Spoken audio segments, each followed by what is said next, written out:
as you know, you can't really talk about the entertainment business or industry or whatever these days without hearing a little something about the Odyssey. And as of right now, this recording, and this is the day before, early previews for Spider-Man Brand New Day, sitting at $700 million.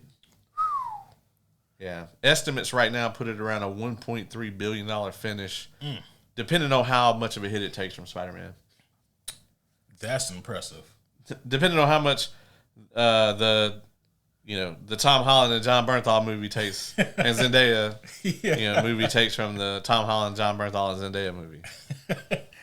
I guess Hollywood is contractually obligated to have those three in at least a certain number of projects. Yeah. I mean, they picked the right ones to be in. They did. Especially Zendaya. She said, listen, I'm going to find a way to be in the top grossing movie of the year unless it's Avengers Doomsday, in which case... And we don't know for sure that she's not in that. That's true. Everyone else is in it. I mean... it would be so incredibly messed up if MJ was in it, but not Spider-Man. Like, how did this happen? It'd be crazy, like, they're doing like the Joel Schumacher final, shots or whatever. Everybody's in their suits, getting the like ass and the titty shots and all that, and then like they just like a fucking like door opens up and it's just MJ, and they're like, "What are you doing here?" She's like, "Actually, I got lost. I didn't know where this door went." Has anyone seen Peter? Yeah. No. No? Oh, okay, I'll leave. And they're like, who the fuck is Peter? Yeah. They actually had a Hot Ones episode together. They did. Tom and John Bernthal. Yeah, I saw that. I saw everything except for what you posted, which is them puking. Yeah, that's at the very end. Okay. Yeah, it's like at the end when they're trying to get like the money shot of like the three of them or whatever. Yeah. Tom like chugs another glass of milk and then just yaks. Ooh. And John Bernthal has like the most like bro expression ever, because like he's not like, hey man, you alright? You're like, none of that. He immediately is like, hey, he's like, I need a picture of this, get this on tape. Oh, that's great. But then Tom Holland figures out he's like the first person to yak on set for Hot Ones, and then he's like, can I get a playback of that actually? Oh man, he's so Peter Parker, like, oh yeah he's just Peter Parker with a British accent. Yeah, man. It's so funny seeing their relationship, John Bernthal and Tom Holland, just because, I don't know, on paper, they just seem to me like so different. Yeah. But they get along so well. I think that's great. The story he tells about his like method acting for Punisher or whatever was tremendous, where he's told Tom he wasn't going to say nothing or whatever, and that wasn't for Punisher. It wasn't for Punisher? It was for another movie they had done together previously where he had to play a mute. Oh, okay. Mute, yeah. I thought it was for Frank. Oh no, that'd be hilarious. But no, it was for a different movie back in the day. and Tom's like, yeah, I would go places and I'd be like, yeah, sorry about my friend here. He's just a pretentious actor. Yeah. And the thing that got John, because I think he kept it up for a couple weeks. He said 2 weeks, yeah. And the thing that finally got John Bernthal to break that silence phase he was in was, they were in Ireland, I think, is what Tom said. Yeah, and he had ordered some salmon. He wanted some lemon to go on it, which of course, that's what you put on your salmon. And I guess there was like a bit of a translation issue, and the waitress like brings over like a sliced lemon and just puts it right in his drink. Yeah, and he was like, "Fuck it." He just, I want lemon on my motherfucking salmon. Oh man, good times. Well, speaking of those two, man, we got a lot to talk about today. It's been a long time since we did a comic news episode. It's been a long time. We shouldn't have left you without some comic news to step to. That's right. Speaking of which, breaking news. This just in. You're listening to the cosmic, world-breaking, magnificent, multiversal, mega-talented news anchors, the superhero homies, and this is comic news.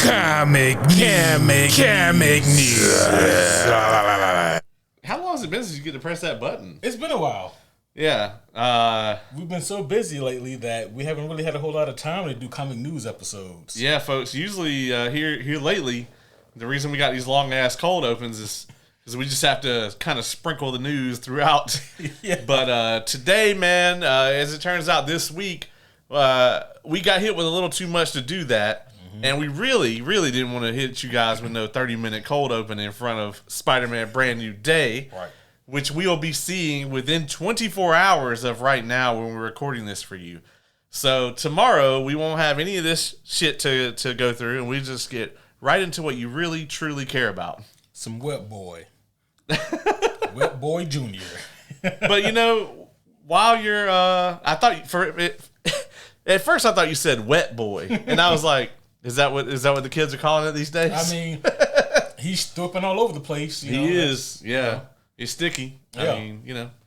But, tomorrow we will be seeing Brand New Day. We'll be bringing you that review. And, you know, maybe you didn't get, you know, opening night, preview night tickets. You know, maybe you won't be seeing it until Thursday, Friday, Saturday. You can listen to this. That's right. While you wait, it'll make the time fly by. Yeah. You know, so you will have something very insightful and infotaining to listen to. That's right. Not one, but two giant conventions took place. One was definitely considerably larger than the other, but I was at the other one, so we're going to put them at equal importance. We had GalaxyCon in Raleigh, North Carolina over the weekend, and then, of course, the thing you guys want to hear about is we had San Diego Comic-Con in San Diego, California. I did not expect there to be any news out of the con I went to, and I was wrong. Do tell.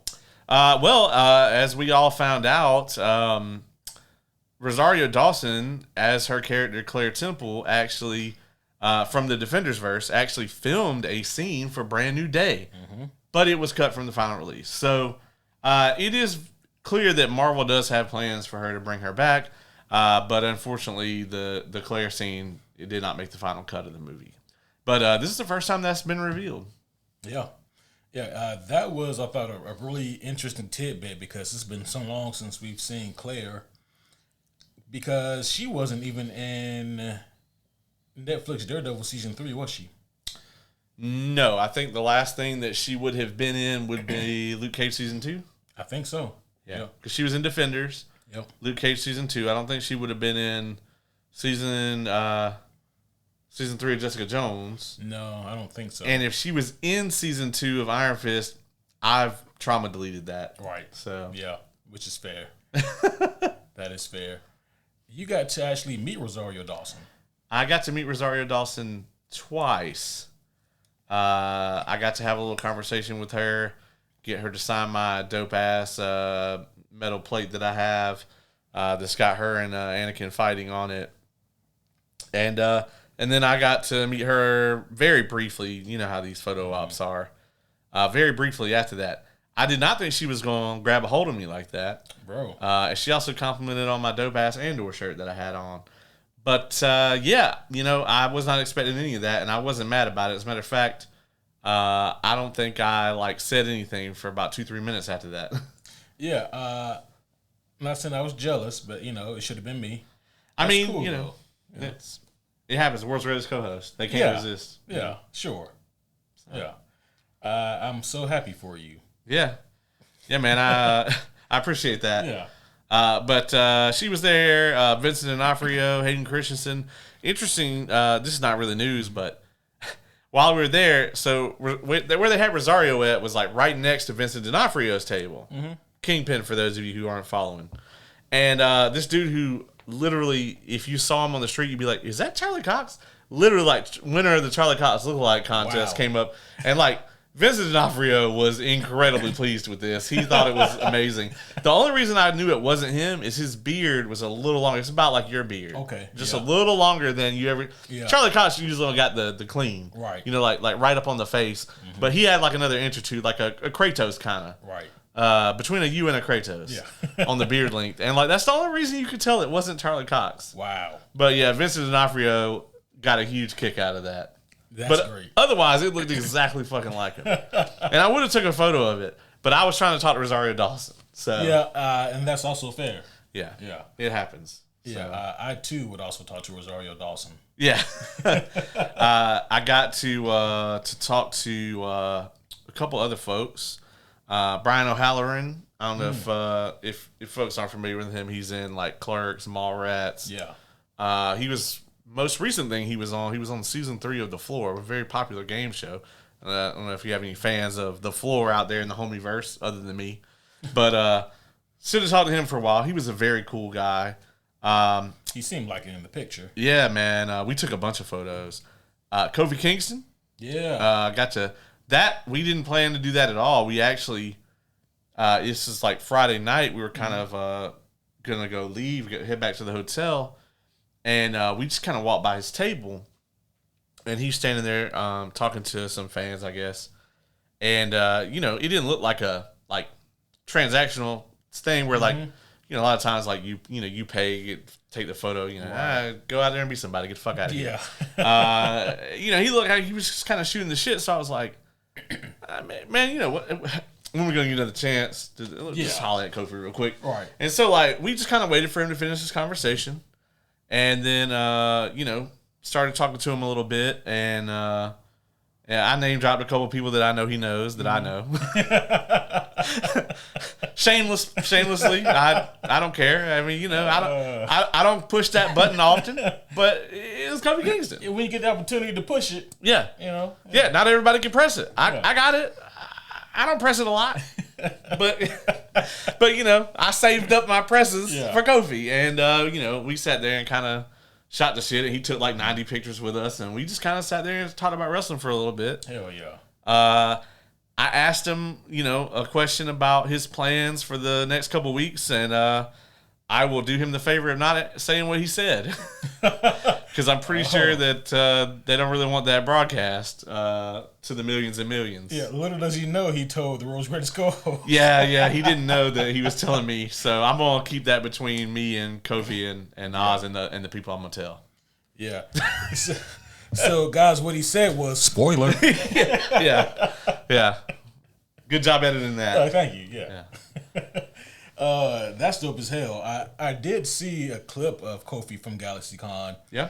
It was pretty funny. I guess there was a couple there, and I don't know if it was what the situation was, but the dude said something about him feeling emotional about something, and the girlfriend, I guess she just playfully kind of scorned him for having some sort of emotional reaction to what was happening. And Kofi stands on the table and declares it's okay for men to have emotions. Let him feel emotions, and he just kind of goes off, in this serious joking manner about the whole thing. I was like, oh, that's fun. That's fun. I mean, and little does anybody know that if they tried to knock him off that table, he would be able to latch on to something, and not hit the floor. Right.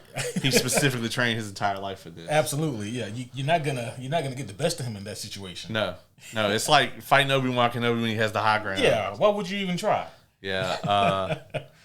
Man, Mick Foley was there. Oh yeah. The homie Lauren got to meet Mick. She asked me if I wanted to go, and I was like, no, I'm okay. And then I got to tell her the story that I actually worked his table at an event once, and I was like, yeah, I've taken 1,000 photos of Mick Foley. Mm-hmm. I'm good. Now, nothing against Mick. I think he's fantastic. I love Mick Foley. Oh, yeah. But, I've had my fill. Right. I hung out with him all day one time. Right. Yeah. So. And the Biss, your favorite. Nope. I don't want to get into that. I'm pretty sure you did hang out with the Biss. Since I did. I didn't enjoy it, though. I said I enjoyed hanging out with Mick. Since we're talking about wrestling, man, real quick, August 8th coming up, yours truly, Superior Homies, we are going to be sponsoring the main event of the 10th anniversary for Viral Pro Wrestling here locally. So if you're anywhere in the Southeast, check that out, man. If you're into the pro wrestling scene, look up Viral Pro Wrestling, give that a look, and come to the show, and you might get to see the world's greatest co-host in person. That is something. Yeah. So, I might just be hanging around, but yeah, man, that's a cool thing. It's not often that a indie promotion, especially in the U.S., lasts for 10 years. 10 years, bro. I mean, that is insane. One is an accomplishment. Yeah. Yeah. So most of them don't make it past tax season. And that's right. And now here we are, VPW, Viral Pro Wrestling, celebrating their 10-year anniversary. They grow up so fast. Yeah. It was only yesterday. It was just a wee little lad. Yeah, I mean, I was on that first card. You were? Yeah, you wrestled on the very first show. Yeah, I did. You did the commentary for countless others. That I did. I mean, so, yeah, a lot of history there. So incredible stuff. Incredible. Absolutely. Before we kind of get into the meat and potatoes of all the cool happenings that we have to discuss, all the other cool happenings here, there was something else that happened recently that has been causing some kind of controversy. And I'm not sure if there's more to this story, but I'm curious to get your thoughts on it. Okay. As I'm sure you know, Sony started production on the God of War TV series. Oh, okay. I thought this was going to be, I thought you was going to ask me something about like Hayden Christensen, but go ahead. Oh, I mean, well, there's always things to talk about with Hayden Christensen. Because I got an NDA. I can't really talk about anything we discussed. So, I mean, we have the spoiler button for that. Oh, so that's right. Yeah. Come on. But on the God of War TV show, they got the guy who did the voice and I think the mocap work for Thor. He's the guy who's actually Kratos. And they filmed, I believe, 4 episodes with him. And then he got hurt. Yeah, he tore his bicep, I believe. Yeah. And they canned him. And they're getting somebody else. Which, to me, there has to be more to that story, right? That's why I preface with what I said. Like, there's either more to the story that we don't know because it doesn't make a whole lot of sense.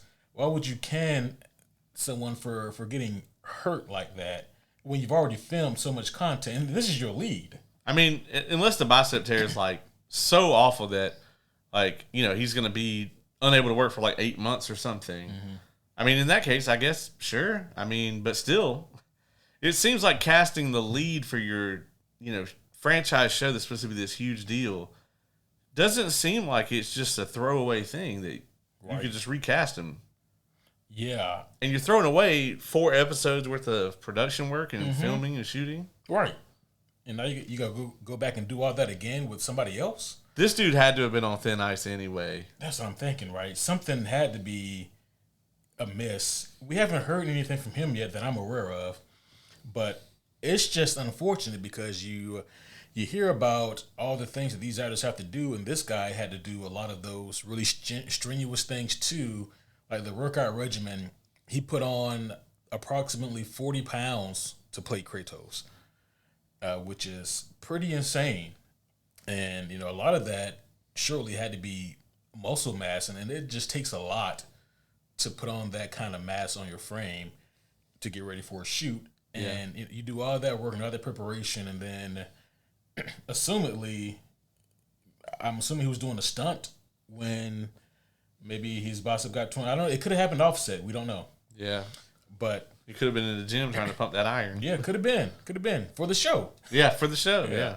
But either way, I just want to get your thoughts. Like, do you think that Sony, I mean, it's hard to say they made the right call or not, but is that the most efficient thing to do? Man, I'll be honest with you. I never really was a fan of the way the look of Kratos and Atreus for this show. That and we never got any official yay or nay on whether Deborah Ann Woll was going to be playing Freya. Or wait, is it Freya? No. Not Freya. Was Laufey, but what her actual name? Right. In the Kratos' baby mama. Yeah, Kratos' baby mama. The second one. I was like, how can we not think of Faye? Faye, yeah. I knew it started with an F. Yeah, I did too, and then I said it, and it felt wrong coming out my mouth.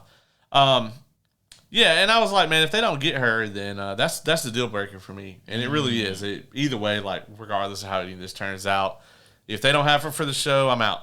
Like I'm just out because she is that character, and to me, the Kratos and Atreus they cast is not even Uncanny Valley. Like, it's not even that close, you know?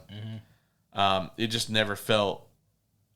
This thing has never felt like it was going to be good to me.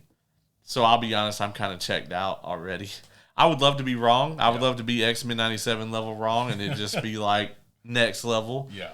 But I've never felt that way about the project. I do think that there has to be something else going on here. Or the injury is just so severe that it's like, oh, we're going to be putting off like 6 to 8 months of filming, and they probably got a deadline to make. I mean, but if it's the injury route, it's got to be so severe that you're willing to recast a new lead for this show that you hope gets multiple seasons, and then start all the way over with filming this thing. Yeah, this was a very ambitious show from the start. Right, yeah. Because I guess if you're a really, really young fan, you might have started off with the 2018 God of War video game. But I mean, damn, even just playing there, you're missing so much. There's so much behind everything that Kratos does in this game. And if you're an OG player, someone who's played those original God of War games from back in the day, then you kind of understand the gravity of what Kratos has done and why he is who he is now. Right. And it just adds so much gravitas to everything. Like, if you don't understand those moments in those original games, then the scene in 2018 God of War when he opens up that little trunk and pulls out those blades of chaos, it won't hit you the same way that it should. Yeah. And I guess what I'm getting at is I don't understand how this show plans to handle all of that and have it so that the fan base who maybe have never played any God of War video games can understand the context of what's going on. Right. It's just a lot to do. Yeah. I'm assuming they're going to try to do it in like some forms of flashbacks, but man, this is not going to do it justice because even no matter how you feel about those original God of War video games, they truly are presented and the stories are told like those classic tragedies. Every time he does some fuck shit, Zendaya's just going to show up in like an all-white outfit and just stare at him. Yeah, give him the face that he done fucked up, you know. Yeah. The old, like, you didn't return your cart to the cart return face. It's the face of, you had $1.25 to get that homeless man. Like, God damn it. Yeah. All right. Anywho, there's a lot of other really cool things to talk about. Was there anything? What was your experience meeting Hayden? Was this your first time meeting Hayden Christensen? Oh yeah. He doesn't really like being famous. I kind of figured that out, and I don't blame him. But he lives like on a farm in the middle of nowhere in like Canada. You can tell that he very much takes on roles that he wants to take on. He doesn't need the money. I think he does these appearances because he loves the fans, but I mean, he was weary by the end of this thing. I mean, I don't necessarily mean to put him on blast, but GalaxyCon is like probably one of the worst run conventions out there. I know a lot of people that go to conventions all over the U.S. And some all over the world.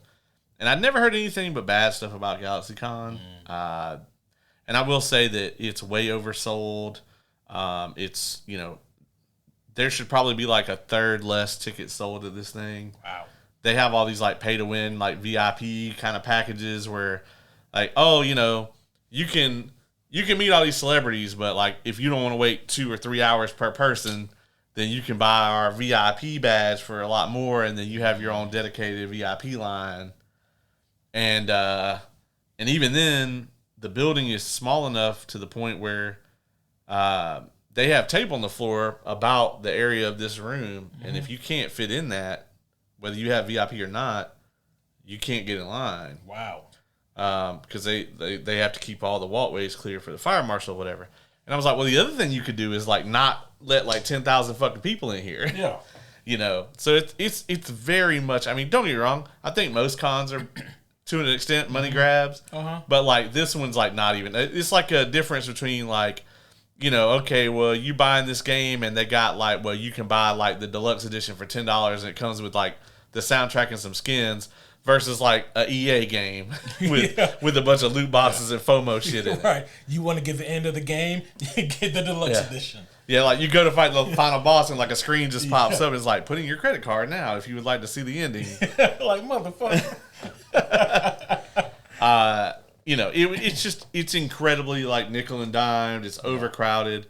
It's access to like food and stuff like that is tremendously hard. Like they have all these food trucks and stuff, but it's just not enough for the capacity. And so, you could wait an hour or two for food, and that's taken away from your convention time that you paid a lot of money for.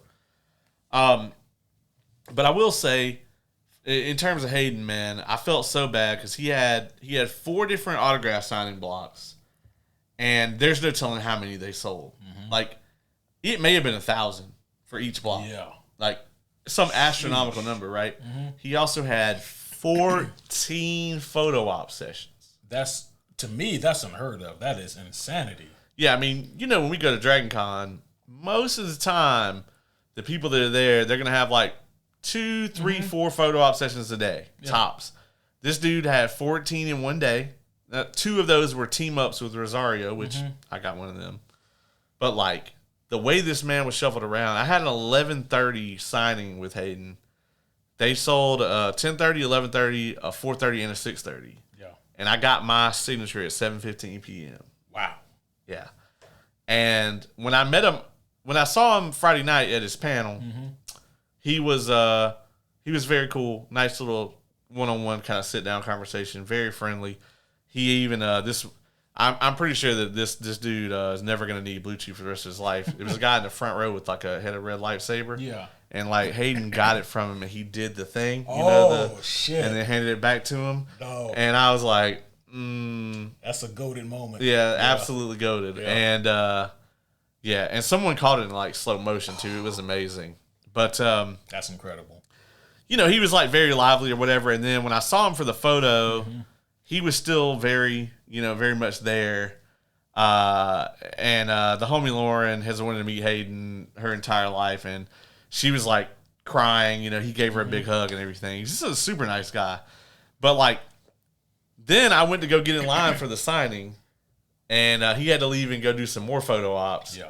And then like when they brought him back for that to like finish up the like 200 million signings that he had left, and like I said, this is like 7:15. They hadn't even got through the 11:30 signings yet. They still had the 4:30 and the 6:30 to go. I was as close to him as I am to you now, maybe a little closer. Jesus. And like, there was nothing behind those eyes, man. Like, he definitely had some volume or something. You know what I mean? Like, he was done, and I don't blame him. I would have been done well before that. I think that these things are just incredibly stressful on him. Well, that reminds me of the documentary they released. Like maybe this was a year or 2 ago, maybe a little bit longer, about Stan Lee. Yeah. Before he passed, and I mean, it was very predatory, just the way that it all was presented, and a lot of it was him at these conventions, just being the way that he was being handled and being told what to do, and the way that Stan, he was at the time 87 years old, right. I mean, just old as shit and tired. Still the classic Stan Lee that we all know and love, but at one point in the doc, he's being told, okay, Stan, you ready? You excited? You fired up to go out there and blah, blah, blah? And he goes, I have to do another one of these things? I thought I just did one. And like, well, Stan, yeah, we have to do another one. And it was just like, it was so kind of disheartening. And I certainly don't want to say anything to discredit the name of Stan Lee at all, but it was also one of those things where it's like this is awful to see, to such a legend and pioneer for so many people's childhoods, obviously mine included. But man, he kind of helped create that bed that he laid in. Yeah, for sure. I mean, I can remember when he was young enough to come to DragonCon. Mm-hmm. As a matter of fact, he was at one of the very first ones I ever went to. And this is back when, this was like, I want to say 2011. So MCU was on its way up, but it hadn't yet hit the fever pitch yet. Mm-hmm. And, I remember looking over and I saw one of the big ass buildings. I can't remember which one it was. It's been that long. This is my first one. Look over and his line's just wrapped. I mean, double wrapped. Yeah. And you didn't, I mean, now that's not that crazy of a sight, but back then you didn't have to wait to get in the vendor hall. You just walked in. You know, this was not a thing you saw often. And turns out the line actually went up like 10 flights of stairs as well, and then was wrapped around another floor of one of the buildings, and that's where Stan Lee was. Jeez. And it was like a multiple hour wait to meet him, and they actually, I think this was around like maybe 1 or 2 in the afternoon. Like they had already cut the line off. Like nobody else could get in because like they were pretty sure that he wasn't going to get through everybody who was in the line right now. Mm-hmm. And I mean, like that was some time ago. And from what I understand, he very much was the kind of guy who wanted to take time with everybody. Yeah. And it's important to note, man, that like it takes something from these folks to do this. It's not a easy day, When these guys do this convention, it's not, I just got to go be famous for 8 hours or whatever. Right. I mean, it's a lot. I mean, Rosario was wore out. I mean, had to have been. She flew in Friday night and was at her booth signing by like 10:30, 11 o'clock the next day. Sheesh. And I mean, once she sat down, I mean, they get little breaks here and there. Mm-hmm. But once she sat down, I mean, she literally was signing until it was time to go do photo ops. Yeah.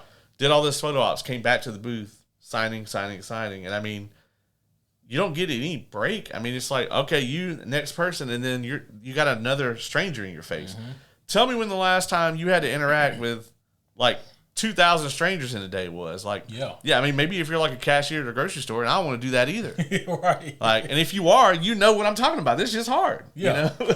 It's not an easy thing, man, and it's easy for us to forget that and think, oh, this person's famous, they got a lot of money, and they do, but they're working. You know, when you see them at these conventions, and if they got a lot of money, then that means they don't need to be there. Mm-hmm. But they're there anyway, because they want to give the fans like some part of something or make their day, and some of them are just obligated to be there. Yeah, and you can usually tell the ones that are. Yeah, I mean, that's one of the biggest things about San Diego Comic-Con is that many of the celebrities you're going to see there, they are contractually obligated in their movie or whatever to be there.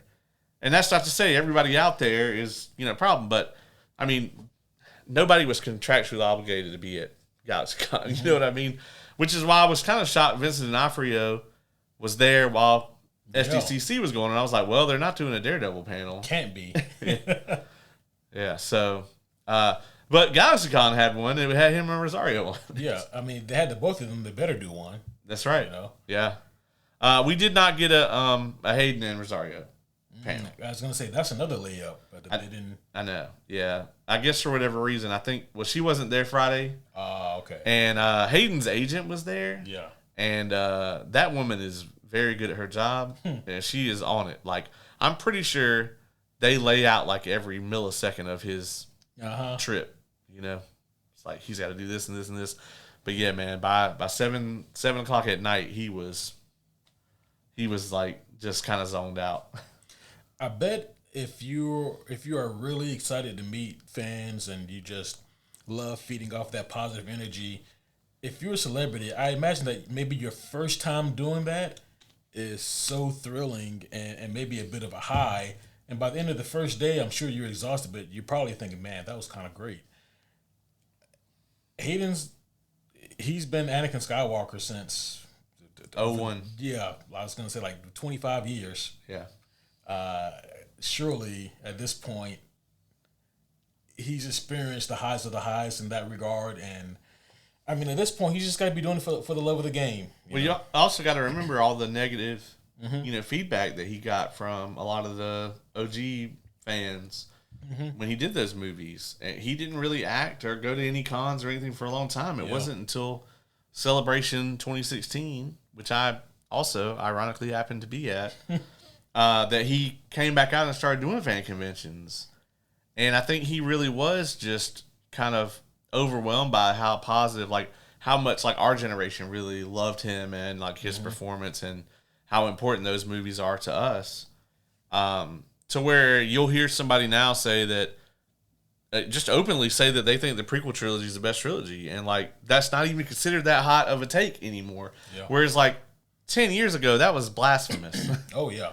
To say that. Yeah. It's because the sequels came out and they were like, oh, we don't know how good we had. You know what? Those prequels weren't that bad. They really weren't. Yeah, man. So yeah, I mean, I love that he's kind of got his like full circle moment on that. And I mean, he was an incredibly nice guy, but like I said, you could tell he just doesn't like drink in the fame of it. Yeah. You know, it's very much a situation where he cares about the fans and he was doing this because he knows people want to meet him, but you're not going to see him. He does like a couple cons a year. He doesn't do a circuit. Yeah. You know, so, should we get started on San Diego? I suppose we should. Let's take a trip over to San Diego. I just want to note that when I was at San Diego Comic-Con in 2015, they announced the Green Lantern show, and it still hasn't come out. In their defense, this is an entirely different Green Lantern show. Do we know that? It's called Lanterns. It was called Lanterns then. It wasn't called Green Lanterns? It might have been Green Lanterns, but it was still a Lanterns show. And I mean, it seems like we're actually going to get it this year. Yep. I understand there's a new trailer, but I haven't watched it. It is tremendous. It is even better, way better than the previous trailer, and I thought that trailer was great. I heard a bunch of people go, why the fuck didn't they put this out first? I think that the first trailer, if I had to surmise it, the first trailer were for people who were more interested in the mystery vibe of the Lantern show, who really wanted to see just kind of the tone that it was going to be in, and maybe a little bit more of the dynamic of John and Hal. And that's what the first trailer gave us, is really more of that mystery and that intrigue. This second trailer, we can now piece together, at least loosely, what this show is going to be about. And it was tremendous. It was a phenomenal trailer. When are we getting? Is that October? I think. Is it October or August? Is it August? August is soon. Oh, that's right around the corner. Maybe it is October then. I might be wrong. Maybe. I think Clayface is October. That's right. Yeah, Clayface is October. So maybe it is August. Maybe it's coming right up. Yeah. We'll have to be reviewing that shit soon. Absolutely. I was really hyped. I know you haven't seen it yet, so I don't want to spoil anything that happened in that trailer. But it's incredibly difficult not to. They introduced. I have seen that Sinestro's in it. Okay. Yes. If that's what you're. Well, that's one of the things. Yeah, Sinestro is in fact in the trailer. Which makes sense because Hal's been Green Lantern, we have to assume, for at least 20 plus years. Yeah. So, seeing Sinestro there was really cool. And then just seeing a little bit of their encounter, because during their meeting, Sinestro, he's in some kind of jail, maybe it's court or Galactic prison. Yeah, Galactic prison. There's a few of those that the Green Lanterns are known to have.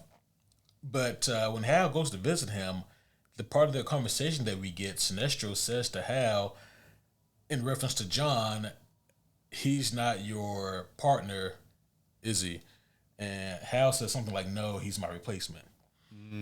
So, and a lot of people were already thinking that Hal was going to die in this thing. And hell, even back when we broke down that first trailer, my theory was that the mystery they're trying to solve is maybe the murder of Hal Jordan. Still a little bit unclear. But that was a really cool moment in the trailer. The other thing that had people talking are what seems to maybe be the main antagonist. As a comic book nerd, this really got me going. Also because it can mean a couple of different things. They reference the entities known as the Manhunters. In Green Lantern comics, before the Guardians of Oa instilled a Green Lantern Corps, they had these like AI program robot beings called the Manhunters who would police the universe. And what could possibly go wrong with that? No, right, yeah. So eventually these Manhunters that were extremely powerful, again, they were created by the Guardians of Oa, they decided that they went full Ultron and said, humanity or just society people, they're just not good. And the best way to police them is to eradicate them. That was kind of the gist of their faulty programming. And the Guardians of Oa were like, oh shit, we gotta put a stop to this, gotta turn off those body cams and put a stop to this. And so one of the first stories in Jeff Johns' Green Lantern's run is about these Manhunters and about how all of them were not destroyed, but some of them actually still existed, and they made a comeback. And of course, it's up to Hal and the other Green Lanterns to learn about these things because the Guardians kind of kept them secret, right? And then put it into them.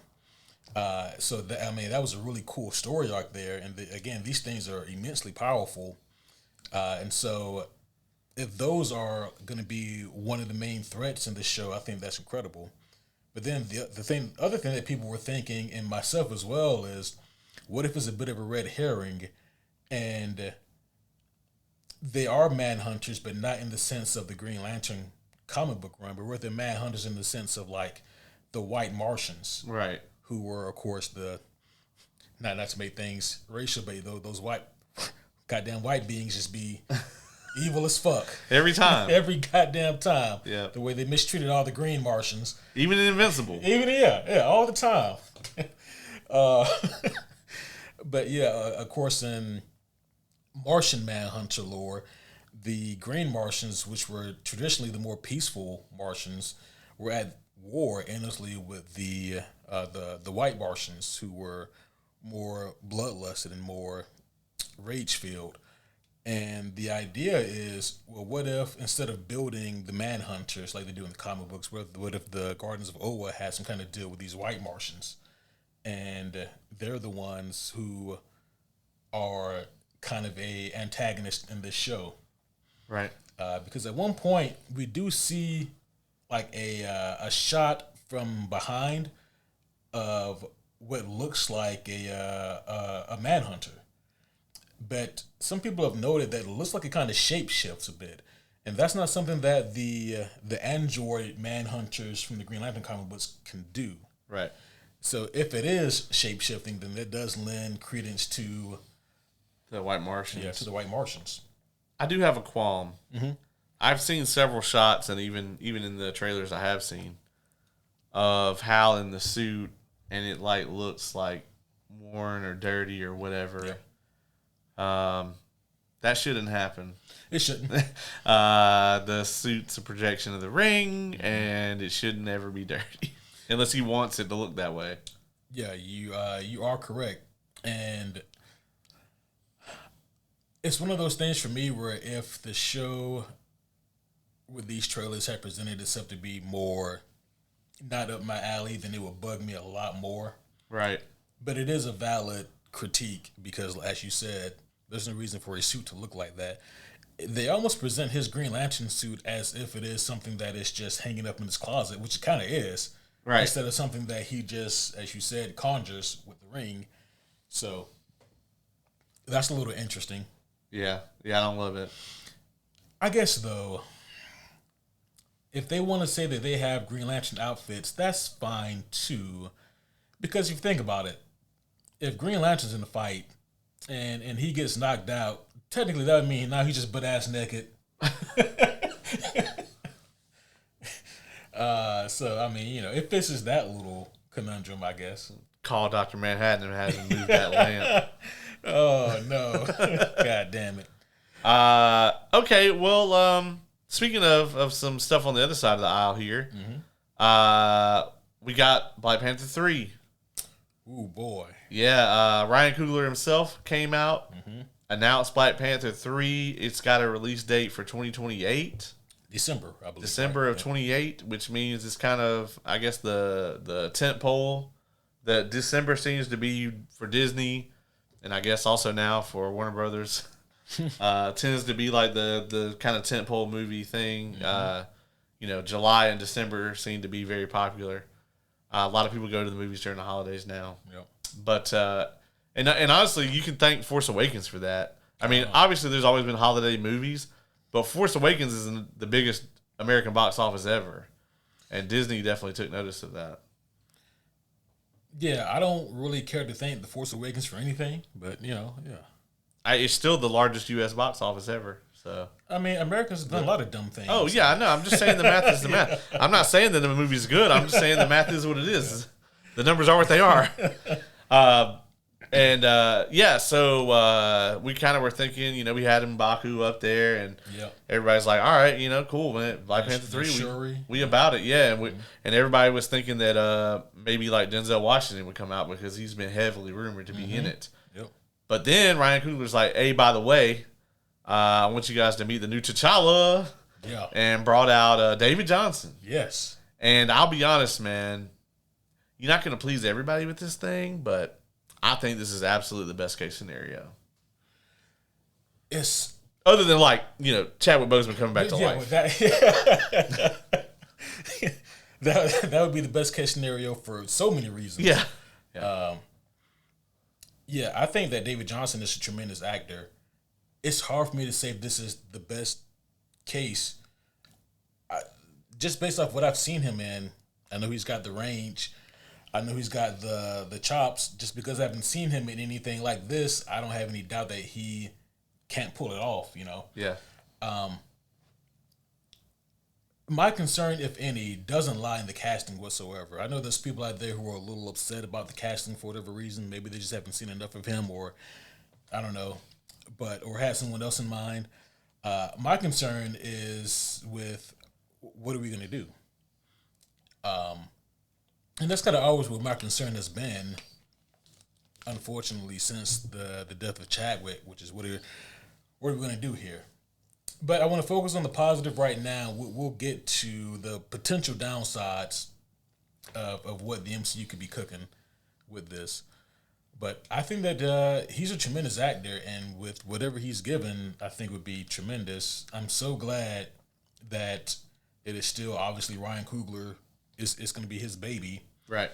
That gives me a lot of hope. I will have more hope if there is way less studio interference for this one than there was for Wakanda Forever. Right. That would also make me very, very happy. But yeah, I think that best case scenario, for those of you who don't know, by the way, David Johnson, he is playing T'Challa Jr., which in the post-credit scene of Wakanda Forever, you see Shuri with this little boy who we discovered to be the son of Nokio and T'Challa. Right. He was about 5 years old, and so with Secret Wars, we can assume there's going to be some, time shenanigans, blah blah blah. Now we have fully grown T'Challa Jr.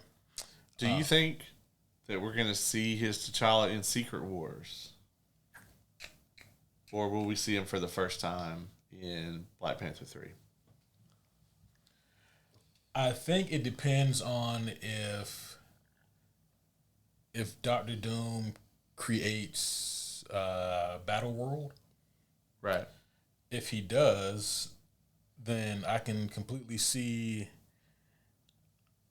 if Dr. Doom if he creates Battle World, then I think that completely changes or recontextualizes what a lot of people think Secret Wars is going to be. I think that movie is mostly us seeing a version of the new MCU, but it's just under Dr. Doom's rule. Right. And this maybe the back half of the movie is when some of our heroes snap out of it and they try to thwart this thing. But if anything, I think that that would make sense for us to see it there, because Dr. Doom's Battle World or the universe in his POV is similar in some ways, but vastly, vastly different in others. And so I can totally see there being things that are the same and things that are way different. Right. And one of those being an adult T'Challa Jr. Yeah, because he's 5 in Wakanda Forever. Mm-hmm. It's only, by 2027, I think it'll only have been like 6 years. Yeah. So why is this motherfucker 32? Mm-hmm. You know, did he go live on Tatooine for a little bit? I know y'all own the rights. That's true. But yeah, man, I want to talk about the movie slate kind of in general. We now know that the obviously we have Doomsday this year. We have Brand New Day this year. Next year, it's confirmed Secret Wars is the only movie on the Marvel slate. And I was just trying to think, has that happened? Endgame is the only other time? Are we sure? Because no, I think you're right. Yeah, because I know Infinity War came out the year before, and I know we got Ant-Man and Captain Marvel in between them. So yeah, you're right, because in February of 2018 we got Black Panther 1. Yes. And then in May, I believe, that's when we got Infinity War. Then we got... When did we get Captain Marvel? That was before Endgame. Yeah. So, but I don't remember which year that was. If it was 2018 or 2019. Yeah, I'm about to look it up now because there's been so many. Let's see. So we got... Captain Marvel came out in March, so this actually... There's never been... Wait, hold on. Yeah, we've never gotten a year where no Marvel movies came out in 2020. 20. So yeah, only one time, Avengers in 2012. That's the only time we've ever gotten only one since the MCU started in a year. And then they fucking hit us over the head with Iron Man 3 the next year. Yeah. Yeah. We waited like 8 months. I know. And then got smacked with... We were like, oh, man, it's all continuity now, man. It's about to be Iron Man and the Avengers going forward. We're about to see some new Avengers bullshit. And then, like, it was just Tony Stark in the movie. Yeah. Robert Downey Jr. the film. Yeah. But so, we got Brand New Day and Doomsday this year. We have Secret Wars next year, and that's the only release.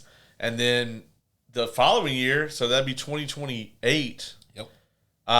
We've very likely got X-Men, Ghost Rider, and Black Panther 3. Yes. That's a hell of a lineup. And, man, I don't want to be a negative Nancy here. I like all of this. But you can't tell me that you can get a Ghost Rider movie off the ground like that and you struggle with Blade. You can't make it make sense. I'm right there with you. In my opinion, I think that they see this as an opportunity for them to cast Ryan Gosling. Yeah. Because he's turned down other roles. They offered him a few things, and he's turned them down. He's wanted to play this character for a long time. Yeah. And I think with all the box office success he's had of late, I mean, look, he co-starred in Barbie. Yep. He was damn near the only person with screen time in Project Hail Mary. Oh, that's right. Yeah. Him and Rocky, which is a puppet and a voice actor. James Ortiz, also incredible. But, I mean, he's the face of that movie. And it printed money. And they didn't think it was going to do that well, and it just printed cash. So yeah. I'm sure to Marvel, they're saying, this is one of the few, it's not that common anymore that there's a movie star where you can go, I want to put this guy in it, and it prints money like it used to. I think they know that Ghost Rider as a property is not really that, that lucrative in the past, but with this face attached to it, it could be. Yeah. And I'm nothing against Ryan Gosling. I think it's a good casting, and I think casting someone who's passionate about the character is always a great way to go. Yes. But on that same note, I'm with you. It's like there's so many other things that you guys have failed to get off the ground, and the Blade is the most glaring out of all of them. And I think Blade is a better property than Ghost Rider. Yeah. And that's, again, to your point, that's nothing against Ghost Rider or Ryan Gosling. Nothing against any of that. But Blade is the more well-known property. He's the more lucrative property. And in my humble opinion, he's the easier one to do. By far, yeah. Because, I mean, I guess they got Mephisto, but who knows that? Who here, be honest, homies, who watched Ironheart out there? I mean, it can't be that many people. Yeah, it's us and about 47 other people. Yeah, not enough for you to just be able to be like, oh, well, it was Mephisto. Yeah. Who? It's also interesting that we don't know which Ghost Rider Ryan Gosling is playing. Kevin Feige said something to the tune of, well, he'll let Ryan disclose the information when he wants to. Yeah. Meaning that they already full well know, but I guess they're just leaving it up to the actor to determine when he wants to do it, or maybe the director as well. And Sean Levy, Yeah. I mean, who also has really got some cred, you know. He did Deadpool and Wolverine. Yep. So, I mean, I do think that that's going to give the movie a little more of a comedic tone than we would like. Very potentially, right? This is not going to be a Spawn movie. It's going to be, you know. Yeah. You can fully expect, you know, a scene of Ryan Gosling trying to put himself out, you know. Mm-hmm. And the frantically. question is, like, is that... And I mean, there is no right or wrong answer. I'm not fishing for anything. Yeah. But is that what you want to see in a Ghost Rider movie? I don't know that they... So, yeah, I mean, Kevin and I text a lot. Mm-hmm. And Yeah, thanks he's... for telling me about the Black Panther casting, by the way. Yeah, man. He didn't tell me. He knows we're tight. He wanted to tell you in person. But you know, we text a lot, and he's never asked me what I want to see in these movies. So I don't know that, you know, all this time in, I still don't think, and I still think that they even today look at it as the comic nerds are a given, and we can do whatever we want to them. And the casuals want X, Y, Z. And while I wish they weren't correct about the first point. Yeah. They are. Yeah. They're not correct about the second point. And they never have been. No. You know? I think they did have maybe a 1 to 2 year window max when that was true, but that's a limited line of credit. Yeah. Case in point, Eternals followed Endgame. Yeah. They had a line of credit with the viewers then. Yeah. And I remember specifically seeing a red carpet interview with Kevin Feige before the premiere of The Eternals. He was being asked about it. He was asked something along the lines of, so how is it for you guys to make a movie with lesser known properties like this? And Kevin said, actually, we really love that we get to use these lesser known properties because there's more that we can change and adapt that people won't potentially be upset about. And I got worried because nothing against Disney as a studio, but in general, when Hollywood adapts something and they do their own thing, they either fuck it up or it's not nearly as good as what they're adapting. And right. And we got what we got with Eternals. And so that's always kind of been a worry for me. And I guess just to circle back briefly, that's my potential worry for T'Challa Jr. especially if they don't let Ryan Coogler handle this the way that he wants to. Right. Best case scenario for T'Challa Jr., he behaves and acts and has very similar structure to T'Challa. And other best case scenario, they take T'Challa's stories from comic books and they just put them on this kid. Yeah. Worst case scenario is they go, well, this is an entirely new property. Someone in the room is going to be like, this could be like our Miles Morales. And like, if Kevin Feige doesn't like pull out a gun and shoot that guy, we're doomed. Yeah. But I mean, I guess it's going back to Ghost Rider. I think that Marvel really needs to take another big swing here, and especially if Clayface is successful. Yes. If Clayface is a successful, moderately low budget horror movie, I think that hopefully that will inspire Marvel to take a swing of their own with a horror movie with Ghost Rider. And I'll be honest, like, either way, even if Clayface doesn't work, it would not be the first time that DC tried to do some shit and then Marvel came in and knocked it out of the park. There's actually quite a track record of that. You know, and then there's track records in the other direction too. You know, like the time Wonder Woman came out and then they were like, we'll put out Captain Marvel. Yeah. Captain Marvel, the first one though, actually still made a bunch of money because of where it was in the lineup. Which is why I'm surprised they don't have anything directly following up Doom leading to Secret Wars. Right. Doomsday leading to Secret Wars. Yeah. I agree. Yeah, that and I have a feeling that means that lends credit to the fact that they probably will do Battle World. Because if you do Battle World, you can't have anything come out in between. How you gonna do that? Unless it's gonna be the Marvels 2 and they're across the universe somewhere or some shit. And they're like, man, shit's really different here. I can't quite place it, but shit's weird. Walking by and everything has like Doom propaganda. Yeah, you're like, you guys ever been on this planet? There's just like a Doom cult on every world, you know? But I mean, I think really what they're probably going to do, and this is what I hope they do, is I hope they go full tilt in on X-Men. They're hoping the X-Men is going to kick off Phase 3, which they've, or Saga 3, which they've officially titled the Mutant Saga, and that makes me very happy. But the real thing that, to me, that's really important in all of this shit is that there's a through line. Yeah. If I go and I watch X-Men and I watch Ghost Rider and I watch Black Panther 3 and I will, I need some kind of through line for these things. It can't feel like Phase 4. Right. And I've yet to hear Kevin Feige enunciate that shit. I've yet to hear it come out of his mouth as a matter of fact, I keep hearing him say the opposite shit.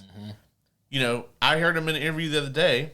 And honestly, we might be at that point where he just needs to shut the fuck up. Needs to pull a James Gunn. Yeah. And shut the fuck up. James Gunn, same. Yeah, you guys go sit in a room together. Right. I know you guys are cool with each other. Go sit in a room together and leave your phones outside. You know, he said, people are romanticizing the Thanos buildup. You know, he was like, he showed up in one after credit scene and he sat in a chair and yelled at Ronan and and then he showed up in another place and like on a throne and cut some lines and I'm like, yeah, okay, like that's all that Thanos specifically on screen did, but he didn't have to do all that because all of the Infinity Stones were so thoroughly layered through everything. Right. And then you also had Avengers 1 and Age of Ultron that both lent themselves to this greater threat that was incoming. Yes. With the Infinity Stones as a source. So when that greater threat showed up, with all the gravitas and all of the pomp and circumstance and all of that shit, you didn't need a 2-hour like Thanos Begins movie. You know what I'm saying? Right. And we didn't need that for Kang, and we don't need it for Doom. But to pretend that there is basically no through line through the multiverse saga, I mean, that's ludicrous. That is beyond ludicrous. That's denial. Yeah. This is what that is. That's you trying to downplay the fact that there is a clear lack of buildup for Dr. Doom. Do you think they address Kang in Doom? In some way? In Doomsday, rather? Only if they decided to recast Kang. But then, if they decided to recast Kang, why not continue something with him later on? You know? Yeah. Or is Doom, do we get like a Batman Begins Ra's al Ghul from Doom where he's like, oh, I've gone by many names, and he, Yeah. Some worlds they call me the Conqueror, Yeah, that's true. They could pull one of those. Yeah. And I wouldn't hate that. I wouldn't hate it either. I would hate that less than them just, it didn't happen. Yeah, I agree. But then again, I also don't want there to be that big of a connection between MCU Kang and Doom. Right. Because they jobbed out Kang so bad. They did. They really did. But if they're not going to address Kang at all, then why is Loki there? Right. Because like Loki should have been the guy that was in like Hulk's position in Infinity War, where he's like, "Hey man, this guy's the real deal. Yeah.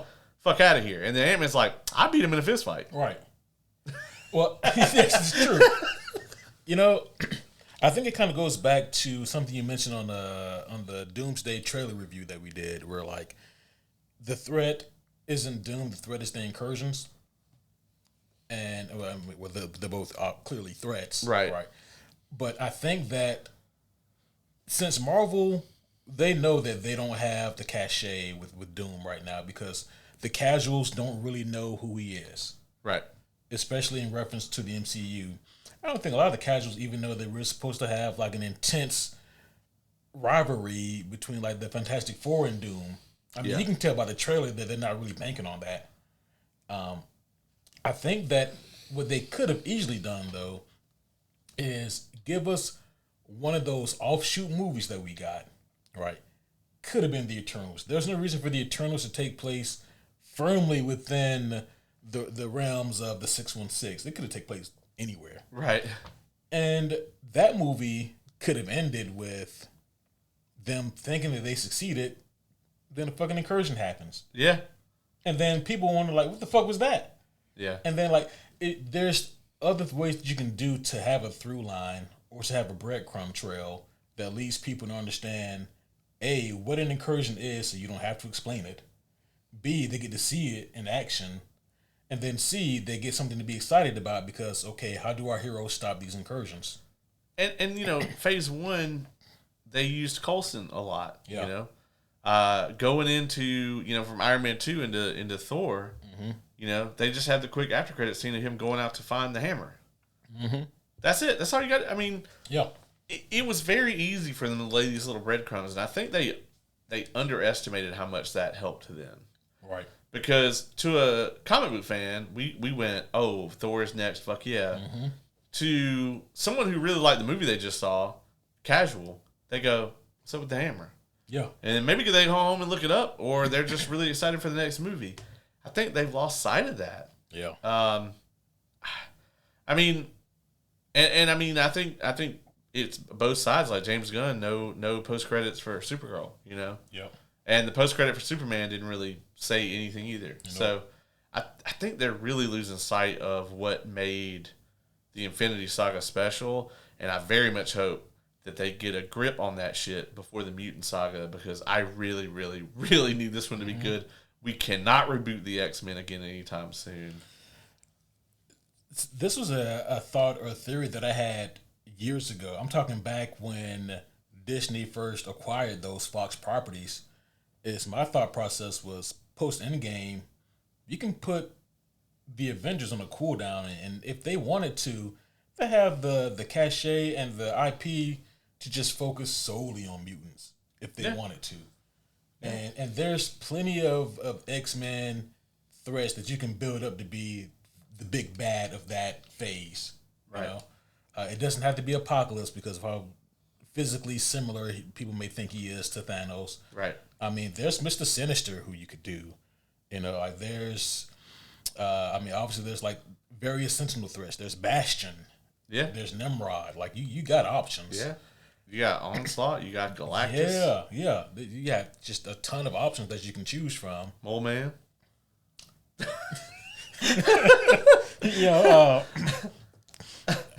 Or maybe just relegate him to what he had in Fantastic Four. I think that's maybe the best use of Mole Man. Oh, okay. X-Men 97 is telling them. Yeah. It's reading them. It's reading the book to them. It's reading the forecast. Speaking of Doomsday, though, I do think that we're gonna get the Reed and Victor feud.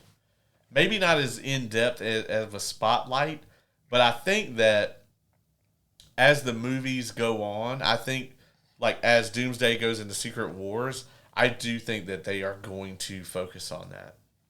Maybe not as heavily as we would like, because honestly, the way that all the comic nerds would like it is like Reed is basically leading the Avengers against Victor.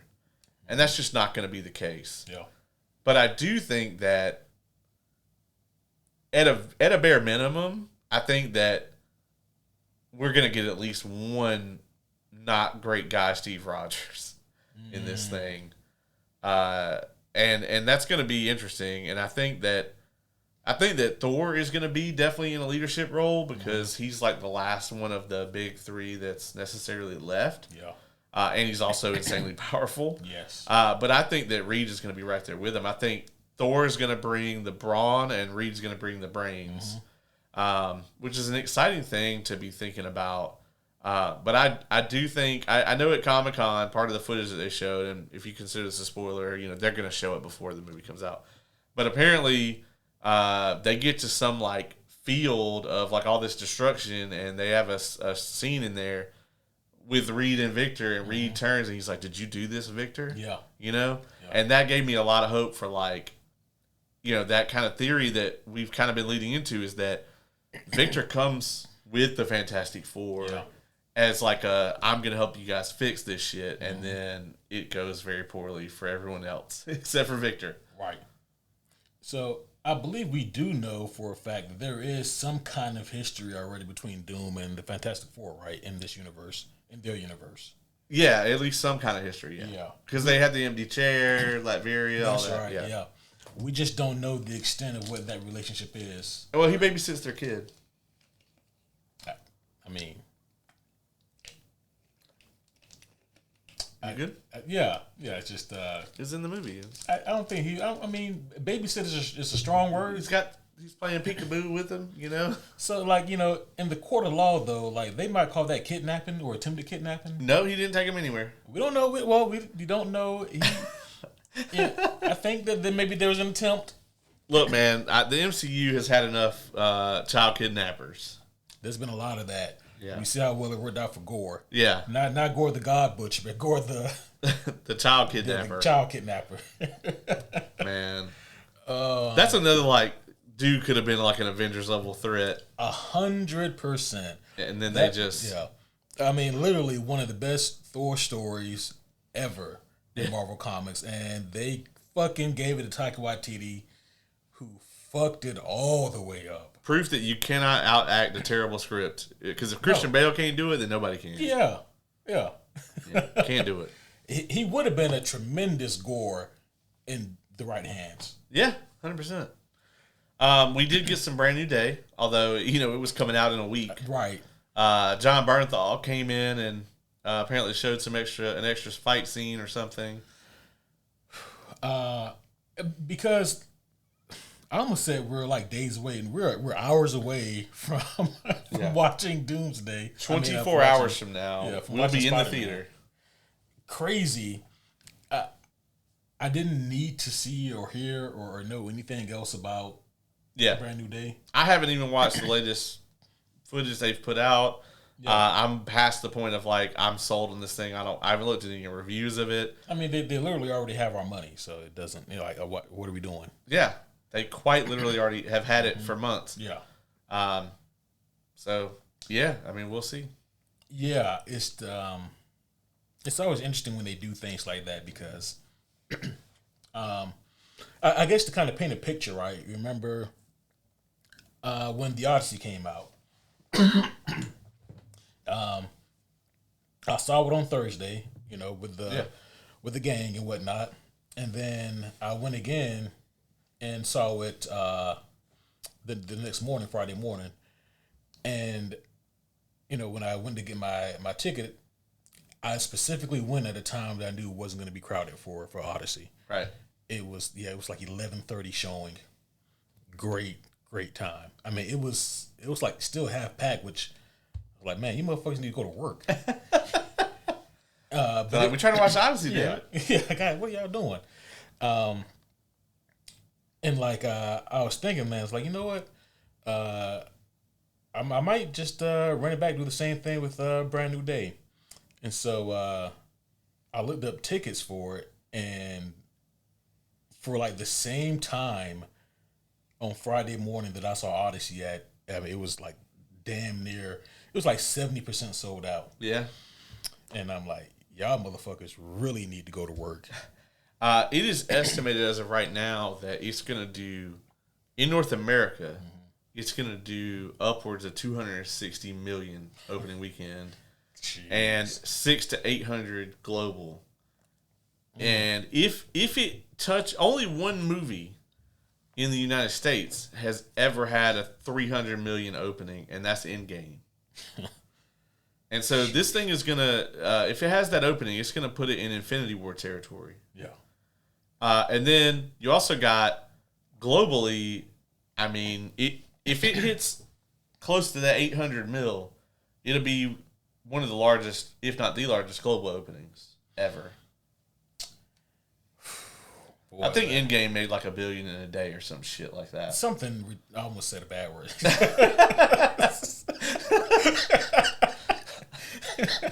Just gonna go edit it later and put whatever I want to in there. Something ridiculous. That's what I was definitely going to say. Yes. Yeah, that's just an absurd amount of money for this movie to make in that amount of time. Yeah. Yeah, it's stellar. Sony's never going to sell Spider-Man. Well, I think the other thing about that, though, is Sony, like Disney knows, obviously, that they need Spider-Man. Mm-hmm. But Sony also, right now, as long as Amy Pascal is there, knows that without the MCU, they can't use Spidey to print money. Yep. Because if Sony were making solo Spider-Man movies this whole time, no. Yeah, if Sony were still making solo Spider-Man movies, I love Andrew Garfield, but people wouldn't wax poetic about how he should have got a third movie. Right. He would have gotten a third movie and a Sinister Six, and they both probably would have been trash. The Ferocious Five. The Fearsome Five. Yeah. Yeah, I was actually talking to some people about that the other day, and I'm like, yeah, without Disney, I mean, right now, we'd be looking at probably this Sinister Six movie where they were trying to do Madam Web, Venom, Kraven, Vulture, and you said Madam Web already? Yeah, Morbius. Yeah, and I'm like, the sixth person on that team better be like Galactus or Thanos. Yeah, if they're fighting Null. Yeah, otherwise this is a very short film. Mm-hmm. Speaking of which, like, Sony needs to go ahead and lend Null to MCU as well. Yeah. Yeah, just go ahead and just sign a licensing agreement. License their shit back to them. Please. For whatever amount of money. Because surely they had to do the same thing with Venom, too. I'm sure that Marvel would not mind having Venom for their use. Oh, I think that's definitely going to happen. I'll be shocked if we don't see Venom. If we don't see him tomorrow, it'll be the next one. Because I think it's 100% confirmed now that we're going to see Tom Holland in one of the two Avengers movies. Really? And then we know 100% also that we're going to get at least one more Spider-Man. I think we're going to get two more. Because I think we're going to do a Venom and we're going to do a Miles. Yep. What order that happens in? Like, if it were me, I would probably do... I'd probably go with Miles in the next one and a different villain. Or you could always introduce Miles and Venom in the same movie and somehow have the symbiote get on Peter at the end of 5, and then you go Black Spidey suit in 6, and Miles has to stop him. That is too similar to me to the Insomniac Spider-Man 2 video game. Man, nobody gonna care about that by then. But those games also sold super well. They sold really well, but man, like the blowback on that second one. That's true.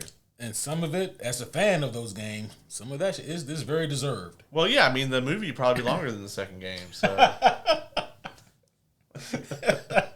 if that's what you're worried about, it's probably fine. Well, that and it's the. I'm gonna loosely quote someone online who put it perfectly. They perfectly describe like my main problem with the Insomniac Spider-Man games that I just couldn't put my finger on. Like something about these games really bugged me, even though I enjoy them. Is that a pun? God damn it! It was not, but it is now. Yep. But the thing that really bothered me about those games is everyone is so fucking nice to like an annoying level. Yeah. And it's to the point where all the conflicts feel so goddamn manufactured and false. Yes. And that, I know that sounds like a small thing, but it's not. It's not. And it is, but it has a huge impact. Exactly. Yeah. And it really hinders my overall enjoyment of the game. And I think that also is why I have such a visceral reaction to your idea or theory about how Venom and Miles could be in like the sequels together. I'm like, man, that just reminds me too much of that goddamn cringe game. Yeah. That's fair. Yeah. And like, as excited as I am for the Wolverine game, I'm worried that Insomniac hasn't learned their lesson and that they're still going to just, we're going to get like the fucking nicest Wolverine. I know he's Canadian, but... He's just like, hey, how you doing, bub? Yeah. I'm going to cut you now, all right? Yeah. Yeah, I'm looking for Sabretooth. You seen him? Yeah. Oh, well, that's cool. All right, well, if you see him, let him know I'm going to drop by. Yeah. By the way, I'm already a little perturbed that the Wolverine game, they're doubling, tripling, quadrupling back and making this a Wolverine and Jean kind of love story thing. Yeah. Like, come on. Yeah, y'all know how much vagina Wolverine has acquired over the years. I don't understand the constant hang up with this woman. Man. This time tomorrow, we're gonna know probably if if Jean Grey is in Spider-Man or not. That reminds me, I'm so glad that you didn't see this, but there was they did like a red carpet event, and there was some musician, I don't know who it was, but they were being interviewed, and they were like, the interviewer asked, I guess, an innocent enough question. They said, who's your favorite character in the movie? And the dude apparently completely spoiled. Oh, no. Who said he was playing. No. Just completely. Just oblivious. Yeah. Just Sadie Sink is livid, bro. She been sitting on that shit for 6 months. Yeah, and like the day before the movie comes out. And I'm so glad that it wasn't one of those automatic playing reels. Yeah. It's one of those you had to click on. And I was like, oh, no, I'm too close. Yeah, right. Yeah, why do it now? Right. I mean, we're like not even a day out. Yeah. Yeah, man, I think Brand New Day is gonna kill it. We'll see how we feel about it, after the movie. You guys will definitely know all our thoughts and opinions on it, going forward. There's so much going on, man. I'm so behind. I'm 2 episodes back on House of the Dragon. Me too. I got spoiled on that. I haven't got spoiled on anything, but you already know what happens. I know what's gonna fucking happen. I just don't know in what episode things will happen.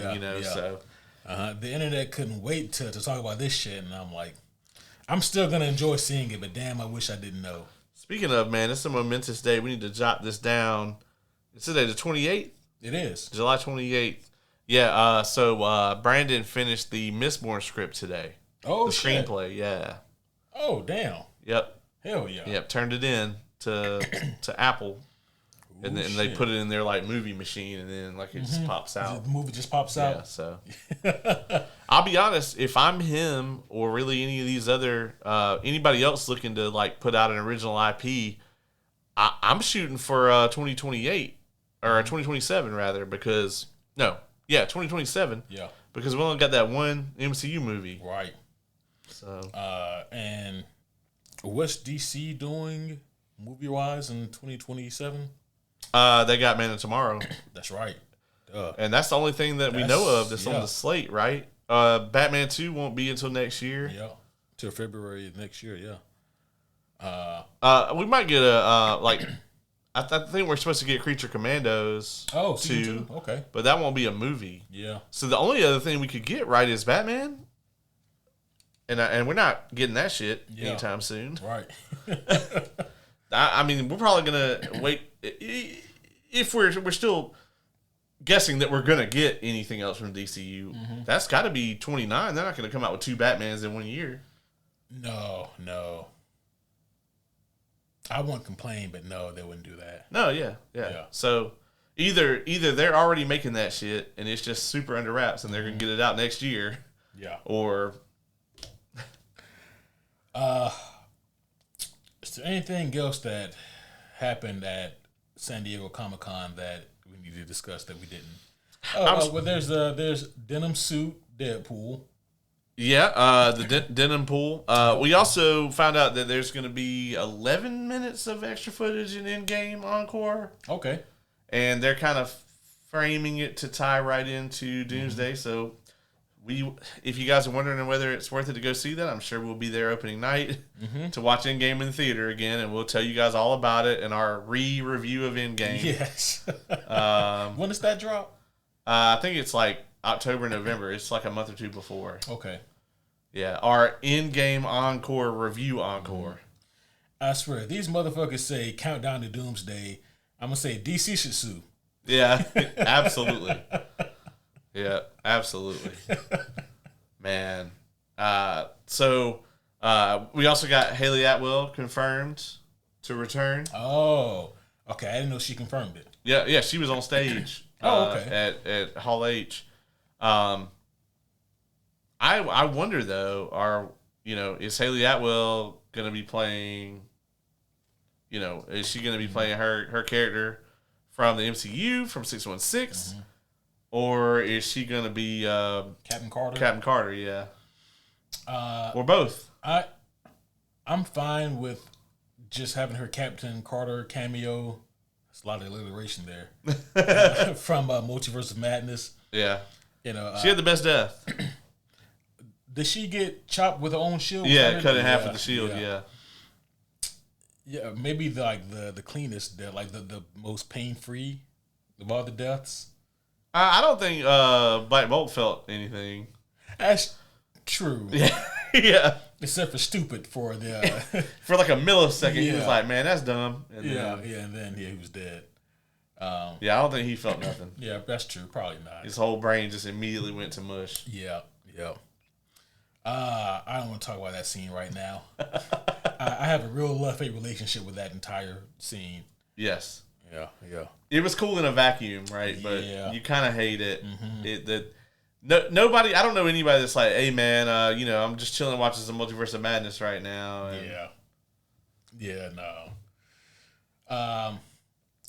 So, Wanda, she's still like Schrodinger's cat for now. Yeah, she's dead until she's not. Yeah, basically. Schrodinger's witch. Yeah.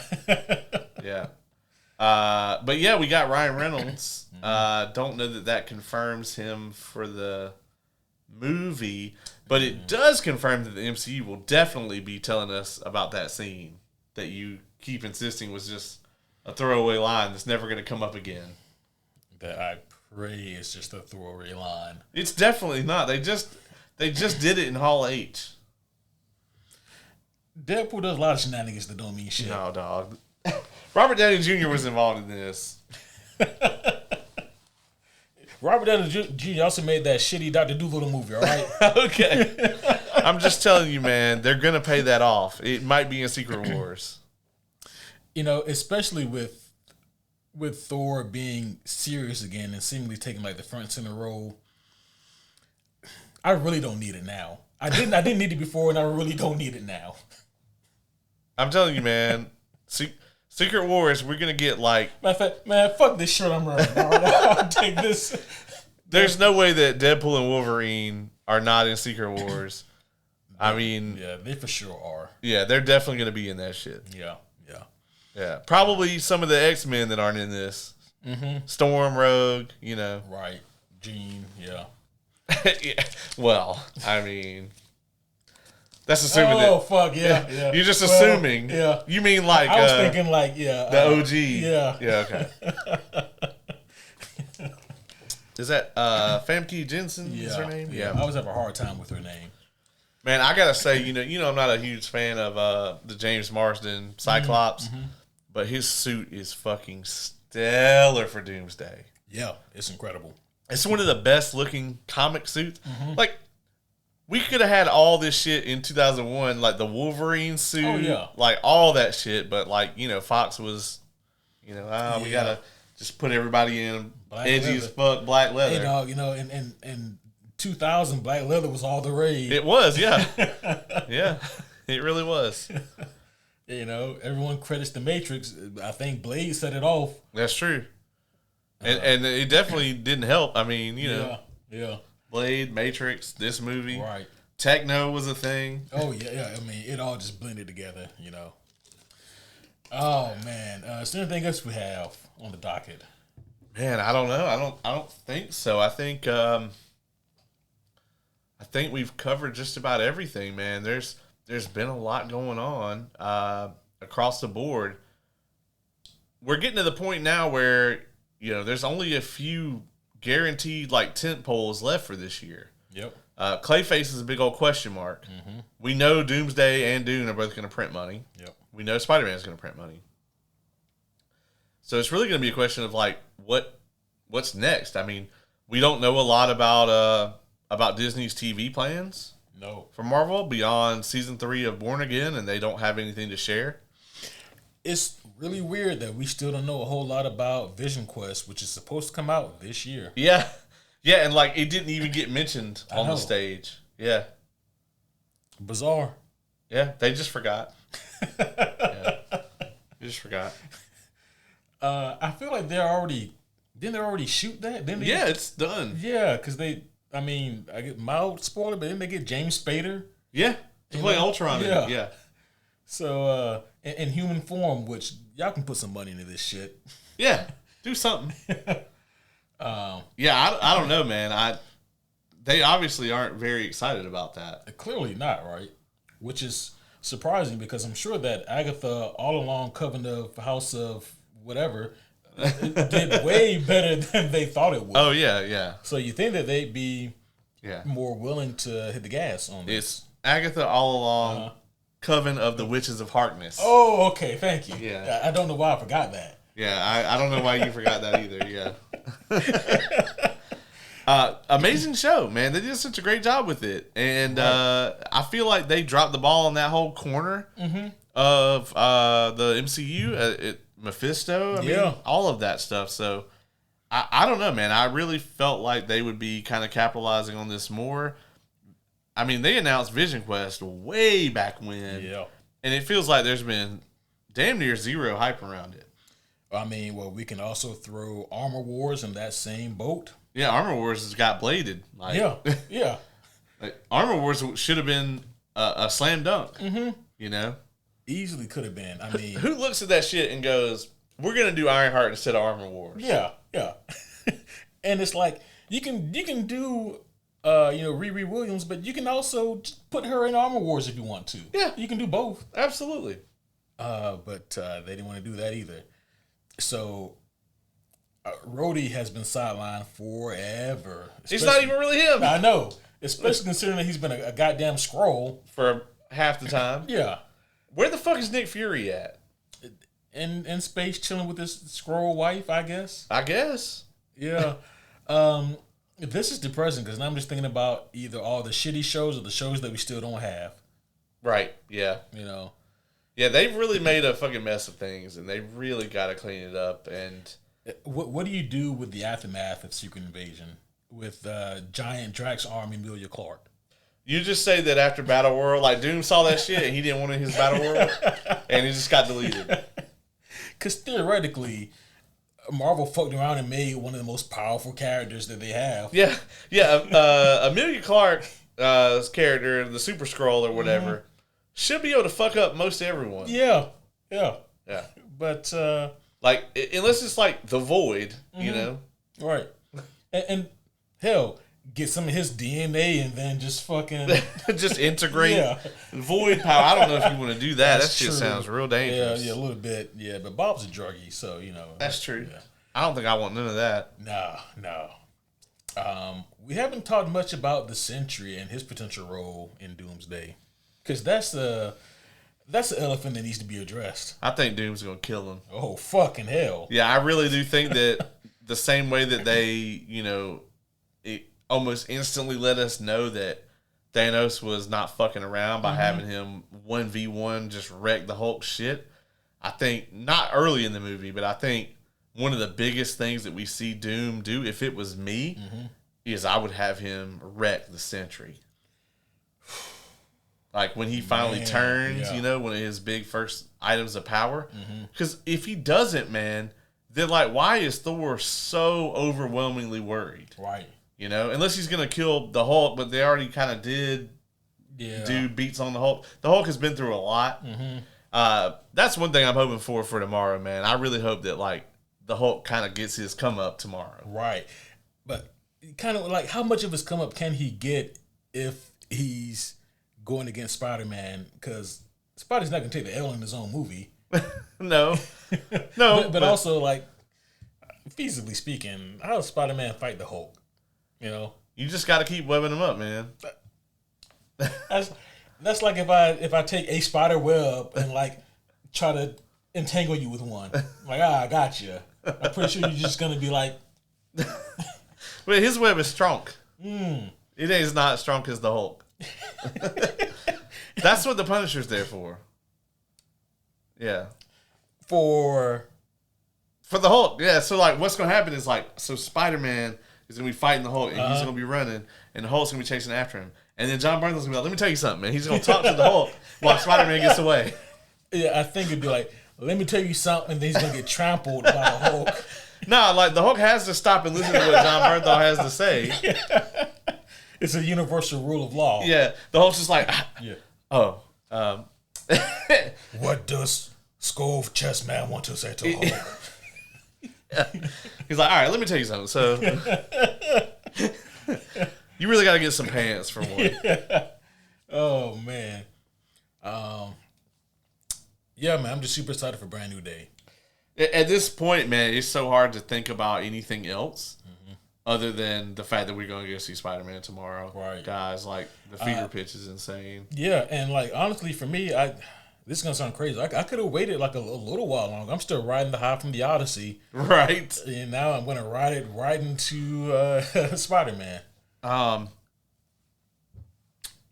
will say, since we talked about House of the Dragon a little bit, George R. Martin claims that he's writing the 4th book in the Dunk and Egg, the Night of the Seven Kingdoms series. Okay. To which I was like, sure you are. Mm-hmm. That's, yeah. I believe you. Yeah. Great job, George. Yeah. Yeah. Are you trying to convince us or yourself? Right. Yeah. Yeah. Uh-huh. Yeah. Good job, George. Keep it up. Yeah, man. Go for it. Can't wait to read it. Yeah, I can't wait to crack that open. We got to get a hold of those graphic novels. We do, yeah. And review those. But, you know, we really haven't had any time, and we're not gonna, because I think, next week, is that 97? I think so, already. So, like, next week, we're going to be having to wrap up 97. The week after that, it's going to be House of the Dragon. Right. Something else coming up. I feel like it. Yes, there's something pretty big coming in August, which is like a couple of days away from now. Yeah, it's probably gonna be Lanterns. It might be Lanterns. I think it's Lanterns. Yeah. And yeah, man, it's not slowing down. No, you know? No. It's been a really, really exciting year so far. Yeah. Maybe towards the end of this year, we'll crack one or two of those open. It's gonna have to be like between, I think, September and October, right? Or maybe through November, because December is gonna be. We gotta get ready for Dune and Doomsday. That's true. We're gonna have to get Way of Kings in there, so you just gotta start your reread now. Yeah, start my 4th reread. Yeah, so you can get it done by the time we get. Yeah, that makes sense for sure. I feel like I could ramble on for hours about random shit. Nah, this is just our really long cold open, so we can just get right into Spidey tomorrow. That's the real reason we're doing this. That's right. Yeah, we're getting the pre-podcast out of the way for Brand New Day. Yeah, so tomorrow we can just come in here and it'll be a new day. Yes, it is. What's crazy is that, like, with the recording time of this episode and with the recording time of Brand New Day and with my free-flowing schedule of unlimited time, you guys are basically going to get these episodes at, like, the same time. Yeah, yeah. So it'll be like, go for it. Yeah. You know? And we got SummerSlam this weekend. Yep. If any of the homies out there, you know, send us your predictions for that if you guys are into that whole thing. Absolutely. Any other thoughts, wants, desires for the likes of I'm gonna say Green Goblin, Ghost Rider, or Black Panther 3?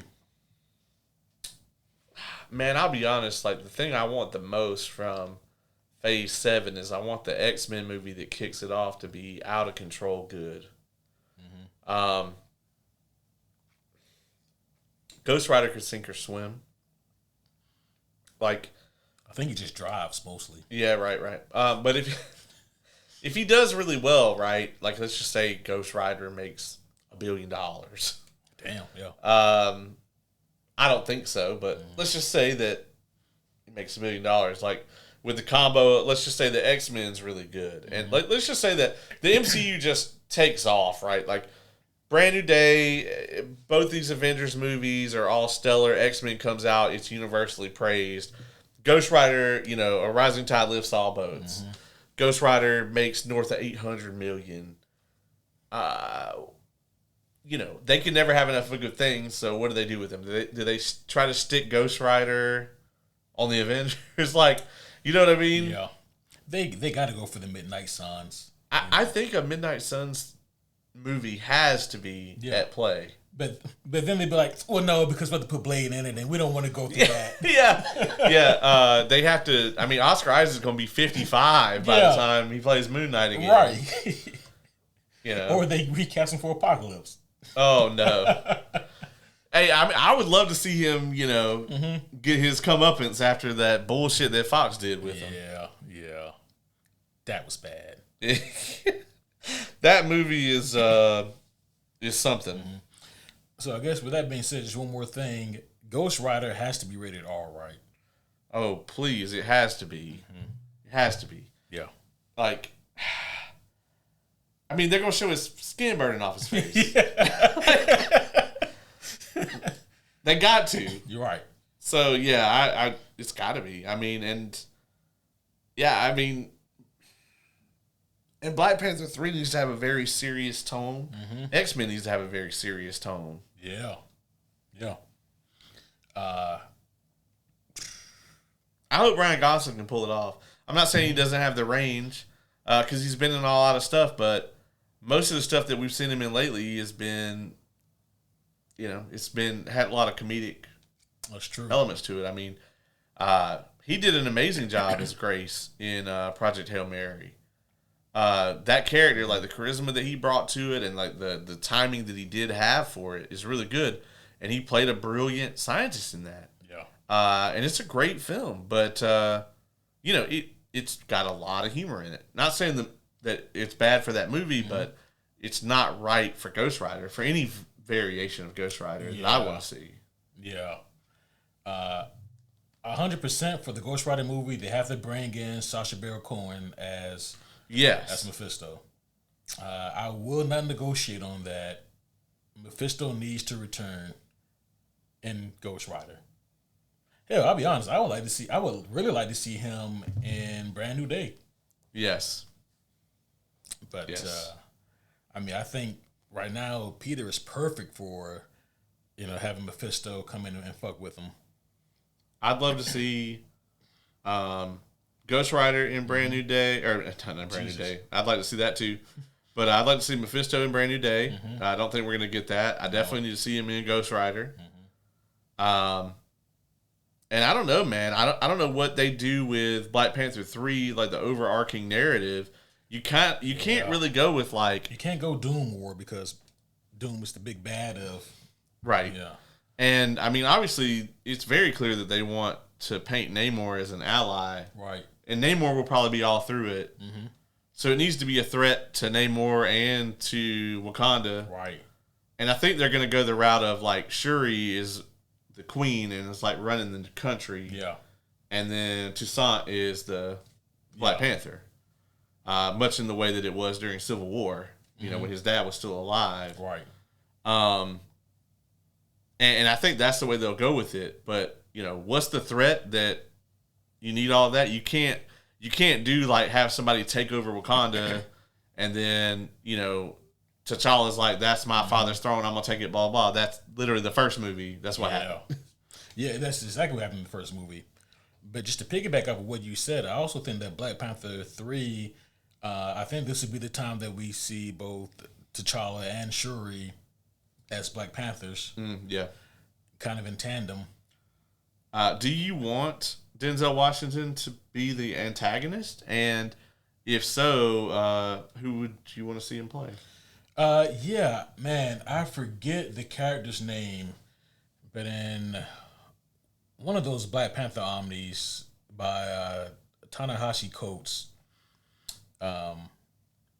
he wrote a very interesting Black Panther run, but he played a lot on like the political aspect of T'Challa. Right. At times, maybe even more so than like the superhero side of it. But an interesting aspect is that he had like this outspoken kind of how to put this, someone who really knew how to rile up the people, a very charismatic speaker who spoke in a lot of truths, but maybe a lot of those truths were misguided truths. Right. Saying things that were truths, but he said them for like ulterior purposes. Right. Basically, he wasn't a man of like physical power or prowess or anything like that, but he was a manipulator. He was a threat to Wakanda on the political aspect of it. I forget this character's name, but he was a very intriguing character, and I think if anyone, that's who Denzel plays. Got it. Yeah. I'll have to go back and flip through the Omni, and I'll cite the name maybe for the midway point of Brand New Day. So that guy I was talking about. Yeah, right, yeah. Just I think the homie Oz will be joining us for that tomorrow. Very nice. So very nice. Yeah, man. Well, you wanna go ahead and get out of here? We gotta rest up, man. We got a big day tomorrow. We got a brand new day tomorrow. That we do, man. It's a new day. Yes, it is. Yes, it is. All right, well, homies, that's going to be all for this, and hopefully you guys have enjoyed this episode of Comic News. It's been a long time since we had a Comic News, but it's good to do one again. Might be the last one of 26. Might be the only one of 26. Yeah, I don't know when the last time we did one. I have to go back and look through the archives. Yeah. Well, that's going to be all for now, but we will see you guys again very soon. Let us know what you guys think of Brand New Day. Let us know if you have any kind of questions, comments, gifts, threats, food, supplies. If so, you can hit us up at superherohomies@gmail.com or any of our social media outlets. Yes, we are always active, live, and listening. We are. Some of you are maniacs. If you say something bright enough, we'll even respond to you. Absolutely. Yeah, some of you got some work to do. But, but we love you anyway. That's going to be all for now. We will see you guys again very soon. But until then, my name is Superhero Homie Q. I'm Superhero Homie Caleb.